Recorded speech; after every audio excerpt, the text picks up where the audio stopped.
Grandma's fork hadn't even stopped trembling when she said it.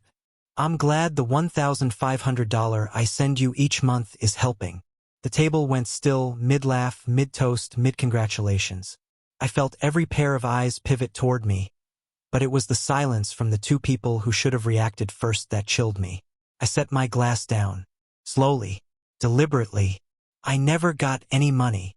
The room shifted, air tightening, forks clinking back onto plates. But my parents, they didn't flinch. They just stared at their untouched food, shoulders rigid. Like the truth had finally crawled out from beneath the rug they'd buried it under. Grandma's smile faded. She laid her napkin beside her plate with a precision that felt surgical. And then it began. I wasn't angry. Not yet. Confusion hummed in my bones like static. This wasn't the moment the world fell apart. This was only the moment it cracked.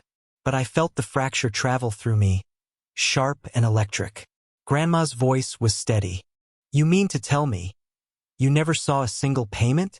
No, I said. Not one. My mother's hand twitched. My father swallowed. Something inside me shifted. Just slightly, but enough. I didn't know the full truth yet. I just knew I was about to. Growing up, I thought my parents were strict because they cared. They rationed everything: money, affection, approval, as if giving too much would spoil me. I mistook their control for concern. When Grandma visited, she'd give me envelopes of cash for books or for treats. They always disappeared from my room, my parents claiming they secured them for me. I believed them. I wanted to, because trust is easier than doubt, and love is easier than suspicion. Back then, I still defended them. Back then, betrayal was something that happened to other families. The truth didn't arrive all at once. Came quietly at first. Small inconsistencies, strange explanations, bills with numbers that didn't add up. Then the bigger things. Like the scholarship office telling me they never received the parent contribution my mother claimed she'd mailed. Or the credit card opened in my name, my father insisting it was a clerical error.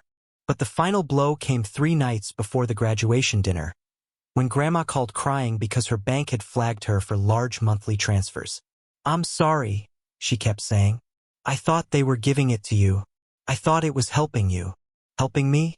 I'd taken extra shifts, skipped meals, patched my shoes with tape.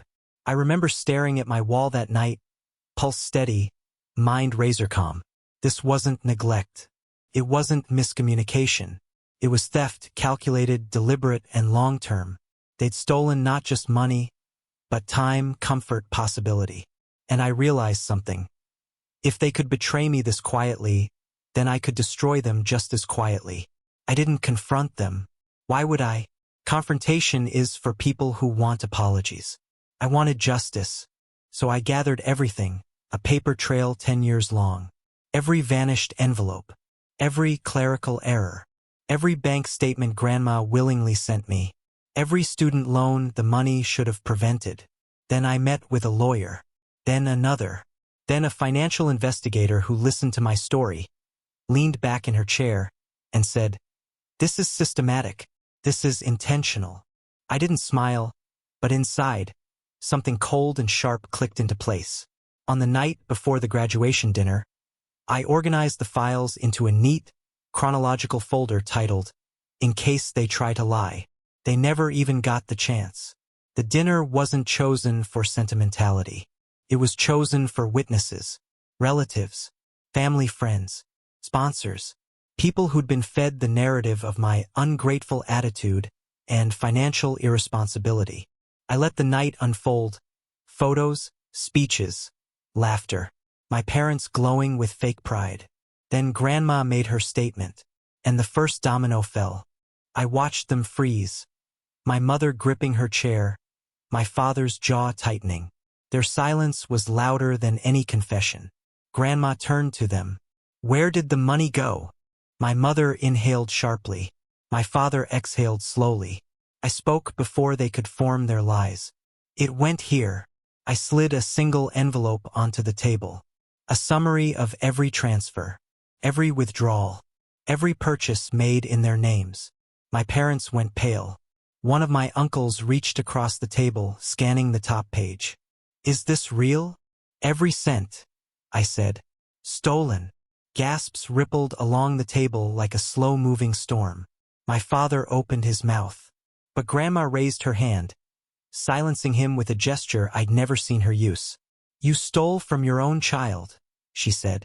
They had no answer, only guilt tightening around their throats. This is the part people think felt good. Didn't. Felt necessary. I leaned forward. I've already filed the report.